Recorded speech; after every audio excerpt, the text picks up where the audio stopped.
Well, thank you. Yeah, you are right. Every 8th of March, all over the world now, there is International Women's Day.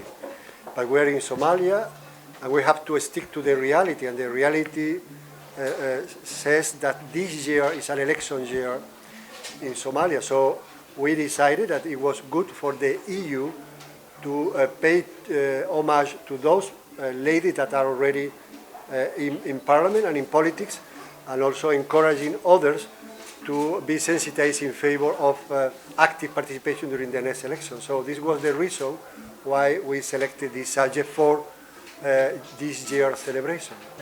Well, as elections are coming, let me tell you that for the last year we have been advocating strongly about two issues: timely elections and elections that open the political space for people's participation. We know that there are a lot of constraints in terms of security, for example, in some areas, but these were the two main lines of action for the EU about elections in Somalia. Now that the elections are approaching, that we have already an electoral law, we are insisting about, in particular, about women elected in parliament, and we strongly defend this 30% quota.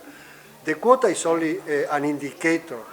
We will be very happy instead of 30, there is 45 or 50%. The issue is that at least there should be 30%, because we know that a democratic culture takes some time to develop, and this is a first step towards a more longer-term objective. Well, we are always very concerned about any human rights violation that we can observe in a society, but not only in Somalia, elsewhere, and also inside Europe, where there are some violations also happening. So we're very much concerned about that, and together with the authorities, also but with the civil society, we try to gradually correct that.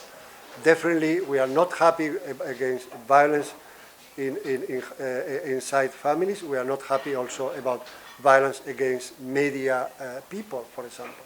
And these are two issues. Gender violence and also media attack to media or imprisonment of media people. We are very vigilant and try in our role of a diplomatic partner to defend and try to correct that and help that the legislation that is developed, but also the practice that is developed, correct this kind of violations.